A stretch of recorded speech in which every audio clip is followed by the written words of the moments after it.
All right, 10 o'clock in the morning, just getting out of the house. I got 2 videos edited. Was that all that I did? Oh no, I did some other work too. I did some work for some social media marketing for one of my clients, trying to create a TikTok for them. Did create a TikTok for them, uploaded 2 videos on that TikTok account. And here's the crazy damn thing that I'm learning. It's not as easy as just creating a TikTok account or a social media account, uploading some videos, tagging that strategically and assuming that automatically views are gonna come in. It appears to be that those accounts are shadow banned for a little bit immediately after being created. And the reason that I know that is because I go to try to search for those accounts from my account and I can't find it at all. Maybe it has to sit for 24 hours. I'm not necessarily sure, but created the damn account. So I'm on my way up to the thrift store. I want to grab a couple of these vintage items.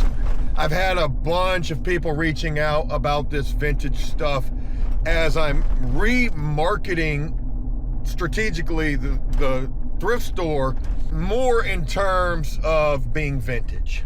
You know, forget all of that jazz about thrift and goodwill. Nah, man. Let's make this thing hip and popular and up with the times. Vintage. Hey, it's not trash, it's vintage, you know? Not to say that the items in the store are trash, but all right, so anyways, I'm going up to the thrift store. I want to grab a couple of items off of the rack that I know, you know, especially that need to be cuffed and sold for a higher price than just a couple of bucks, and that will sell for a higher price. But also, I've got a meeting at 11 o'clock with a guy that does custom sneakers. So we're going to see what's up with him. Maybe I'll get a chance to introduce him in video as well. We'll see. Let's get up there and carry on with the day. We got a lot of business to handle.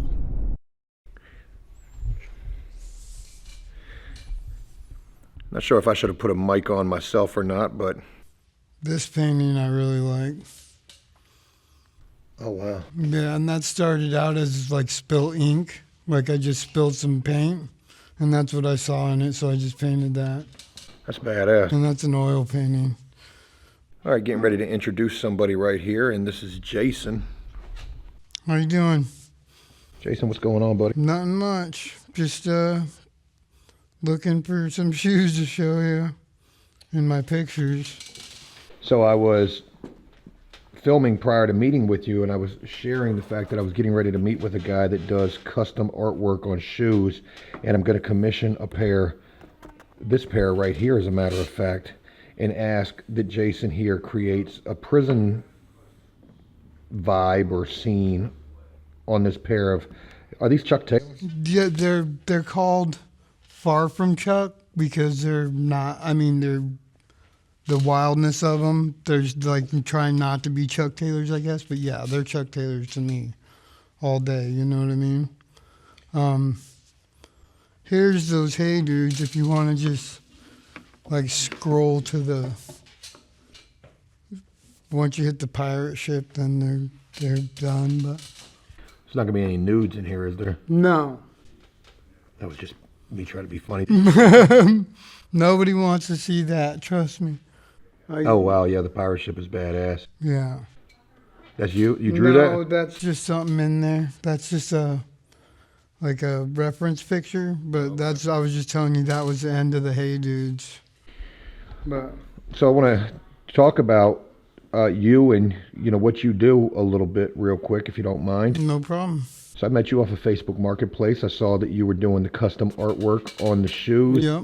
And I thought, man, it could be a great opportunity for maybe I could help you get this out there a little bit and, you know, help you get some business. I'm sure Yeah. some of my audience would like to get it. Oh, I'm sorry about that.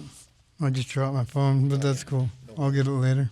I'm sure some of the audience would like to get a pair of these custom shoes from Yeah. you, especially when they hear a little more of your story. So you come through the door, and I notice immediately that there is an issue. Yeah, I have Parkinson's. I was diagnosed in 2020, but I've had it since 2018. Man, and you're young. Yeah, I'm 45. So I got it when I was 38. Was this something that like you knew was coming on, or maybe you knew something was wrong and you didn't know what it was? Yeah, honestly, it's kind of a long story, but like my thumb, I was visiting my mom. She passed in 2018. Actually, she didn't know that I had it, but I was playing cards with her at a assisted living, and I couldn't. My left thumb wouldn't shuffle through the cards, and that was the first indication. And because I was a tattoo artist and relied on my art, I convinced myself that it was nerve damage from watching TV, like with my elbow like this all the time. So I went a long time, like probably about a year before I even admitted that there was anything wrong. And then I went to a neurologist out there, and they told me sometimes it just is what it is. There's no signs of Parkinson's. Because I'm from Arizona. This was all in Phoenix. And they told me there was no signs of ALS or Parkinson's. And so I kind of just got depressed because I didn't know what was wrong with me, but I had to quit tattooing because I couldn't do it anymore.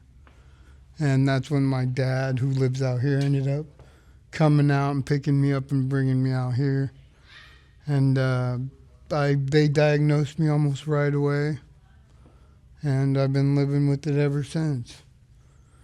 It's a struggle, but you can't sit around crying about it. If you do, that's all you're going to do. So I just got busy living. You know, I never gave up on my art, and I do it every day. So. And that's an interesting thing. You know, you're still doing artwork. You're still tattooing. Yeah. Even though you're not in a shop, you're still tattooing. You're still doing artwork. And I was asking you before we started filming right here, like, how are you able to do that? I'm sure that it's got to be a bit of a painstaking process. It's not too bad, actually. When my meds are working and I'm good, like, I'm pretty steady. I mean, my meds are about to wear off in close to 20, 30 minutes. I know when they are. It's weird. You can feel them, but most of the time my hand's pretty steady. And I think it's just from being steady for years, you know what I mean? Having a steady hand. So, I mean, I pick and choose when I tattoo, and if I can't do it that day, my customers, they understand because they're not really like strangers. It's kind of word of mouth, friends and family and stuff. I don't really like tattooing strangers, honestly, because they say they're okay with it, and then when you get down to it, you can see that they're pretty uncomfortable with the situation. But I thought to myself, how crazy of a video would it be if I got a tattoo from you and we filmed it, or did it on a live stream, for God's sakes? I mean, I'm down. Just imagine the title. I got a tattoo from a guy with Parkinson's. Right. I'm going to hell. I just want you to know. I'm going to hell. But you know what they say? They say the road to hell is paved with good intentions. And as much as you probably are crucifying me for what I'm saying right here, hear me out. Here's a guy who just said he's out here living. Yep. He's living and he's making the most of life, and he's doing artwork. He's doing artwork on shoes. And what if it was because of the social media buzz that we could create together that helped get that out there a little bit more for you? Right. And then all of a sudden people get to meet you, Jason. They like you, and you know, they forget about the fact that Joe just did this crazy video, right, and now you're getting tons of sales for these awesome shoes and this artwork, or the etched glass that you do, or the paintings. Right. And I just want to say my favorite song is Taylor Swift, Shake It Off. So that's what you got to do, you know what I mean? You're kidding, right? Yeah, I'm kidding. She told me that once at an outlet because I started to break down and I couldn't walk, and then in the background, I heard Shake It Off, and I was like, you don't know me. Dude, the fact that you have a sense of humor is so freaking badass, man.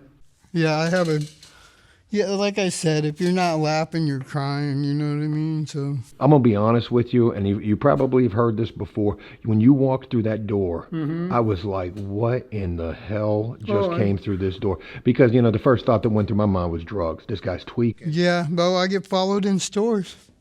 Like They look at the tattoos and the mannerisms, and That's what they think. They think you're on drugs. sometimes I own it. Like, I'll go into a CVS and be like, point me towards the velvet coloring posters. Like, I've got a long all-nighter. The velvet coloring posters. Yeah, you know, the dragons and unicorns. I didn't know you were a comedian, dude. You're pretty funny, too. I mean, that's kind of hilarious. You gotta own it. Like, me and my buddy were at a 7-Eleven, and I walked out before he did, and the cashier was like, you gotta watch that guy. My buddy was like, why? And he's like, because I know a tweaker when I see one, and you can't trust him. And my buddy went on to tell him everything and explain to him, and I told him, dude, I'm not going to lose sleep over the cashier at 7-Eleven. Like, I could care less what he thinks of me. I know me, you know me, and the people who love me know me. So You're dressed well. You know, you're well put together. I don't, you know, I know that obviously you're dealing with what you're dealing with. I've never met anybody who has this. I think that this is actually somewhat rare, isn't it? it's getting more, it's newer. I think, like, because I think a lot of people went undiagnosed for a long time, like back in the day. And I think it's just a more, like, once Michael J. Fox got it and Muhammad Ali, like, it became a little more public and more known. But yeah, it's rare, but at the same time, I hear more and more about it. Like, I hear it popping up. Like, I meet more and more people who be like, yeah, my buddy's got Parkinson's, or my dad. I probably shouldn't say this, but a judge lowered my fines by a lot in traffic court because her dad had Parkinson's. And it's getting more commonly known, I should say, not more common. Not to make any jokes or anything. Make 'em, do you drive? Yeah, I drive good too. Well, what is that like for you? Is that difficult to do? I mean, I come from a background of motorsports and stuff like that. I drive a manual, and You're shifting gears. yep, 6 speed. No, and I'm not making any jokes about that, but I'm just intrigued. What about you sitting at a stoplight and there's a cop beside you? Like, I'm sure this guy's just looking at you the entire time. Have you ever been pulled over and they asked to search the vehicle because they think... They right away ask me what's going on, and I tell them, and then they feel bad for me and tell me to get out of here. So I actually most of the time let me go because they feel bad. You know what I hate about this that we're doing right here? What's that? Is we're giving every meth addict an excuse right now. They're like, I holy know. shit, all I got to do is act like Jackpot. I got... If you're on meth and you're looking for how to get away without the police searching the vehicle, that is the worst. Parkinson's. That is the worst shit in the world, to be honest. Like, that's... You got to know the name of the medication and stuff. I'm not going to give that away because it's a long one. Yeah, let's not go there. And it's, people go, you're on what? And it's the medication that makes me act like this. But it's better than the alternative because without the medication, I can barely walk. I can barely hold things. Like, I shake real bad. Yeah, but there's light at the end of the tunnel with the surgery. So Yeah, you have a surgery upcoming. I have a brain surgery coming up in 2 weeks on the 21st, so just under 2 weeks. And there's a potential that from that brain surgery... They say it's 70 to 90% effective, guaranteed. Like 70 to 90% of my symptoms will be gone, guaranteed. And sometimes, because it's something, they put electrodes in your brain. They drill 2 holes and then jam metal rods down in there. Because what Parkinson's is it's your body stops producing dopamine. And dopamine helps send signals from your brain to the rest of your body. So when your dopamine slows down like mine, it's like a bad cell phone connection or no connection at all. So I can freeze up, I can get stuck. But the electrodes are going to help send those signals to the rest of my body. And they say it's 70 to 90% effective, but if they can tune it right, like everybody's different, they can possibly tune 100% of my symptoms out. So And I don't want to put any misinformation out there. That's just what I understand to be true. But they definitely did tell me 70 to 90% of my symptoms will be gone.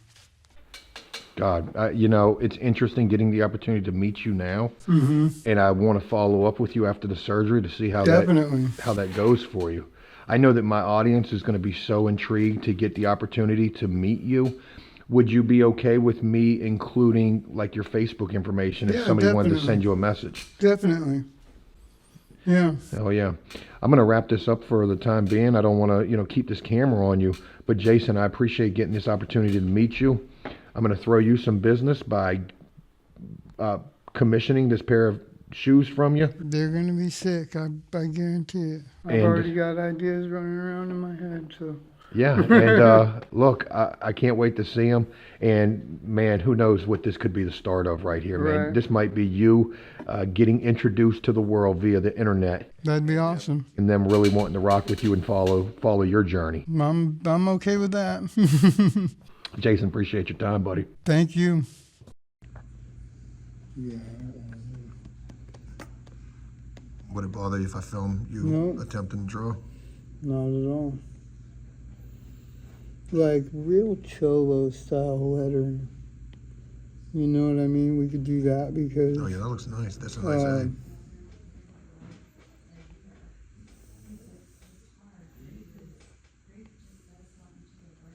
Like,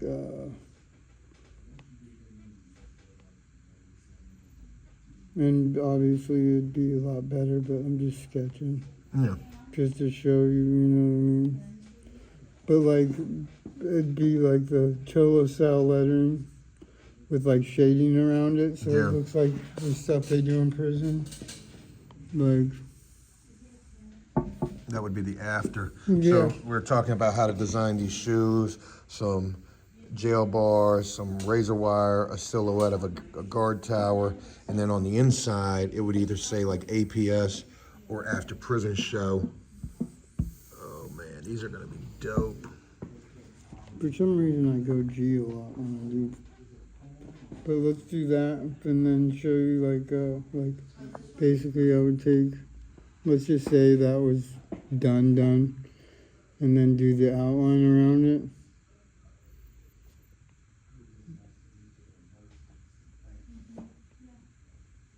Like I do it real soft because I'm gonna shade it basically.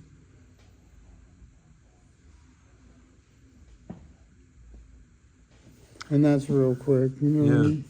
No, I love it. I'm gonna let you, I have no real qualms about how you do it. Just give you those couple of ideas, and I think that's gonna be dope. Yeah, I think they'll be sick, honestly.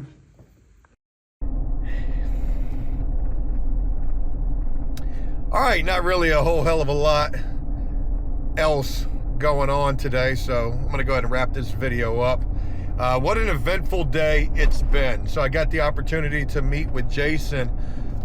Sadly, a situation where a guy, 45 years old, young guy, full-blown Parkinson's, but doing artwork and is doing tattoo work.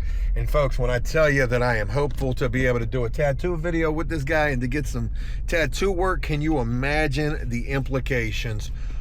I got a tattoo from a guy with full-blown Parkinson's. They will crucify me in the comments before the video even starts, but hey, it's just a clickbait title to introduce a guy who is still not giving up in a situation that I couldn't even imagine what that's like. Gosh almighty, that is like a new fear unlocked right there type of a situation. You know, my hope would be to get this guy's artwork out there and to help this guy to be able to earn a living for himself off of the artwork that he creates. Who knows? Maybe we're able to do that. Maybe we're able to do nothing. Also met with Matt, my buddy from the junk removal. He came up to the thrift store. We kicked it for a little bit. Talked about a whole bunch of different business strategies, upcoming work that he has. And we also filmed a video for After Prison Show talking about a previous guest, guy by the name of Tom, who Matt actually helped out quite a bit, and got Matt's take on the fact that Tom's locked up again. Matt gives Tom a whole car, $500, and literally the next day his entire world falls apart. So yeah, the next day, the dump truck that I use for junk removal completely crapped itself out and ended up costing me about 10 grand to fix.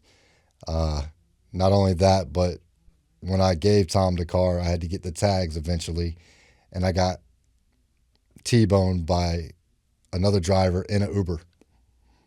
I was T-boned in an Uber. Crazy situation. But I'm going to go back to the house. It's 1:30 in the afternoon. My wife is out of town for work, and so that means I got to hold the house down. Be me and my son all evening, which I absolutely adore the time that I get with my son, but it is tough when it's just me by myself with him. So I got a bunch of stuff that I need to try to hurry up and get done, because once I pick him up from daycare, I ain't gonna be able to do any of that type of stuff. So hope this was a video you guys enjoyed. Let me know exactly what you think about all of this, folks. The content train is at the station, and there's a lot of content. I was trying to make like some sort of a train analogy right there, but I don't know. Anyways, that's all I got. Hope you enjoyed this. If you did so, I'll look forward to hearing what you guys have to say. And until next time, take care.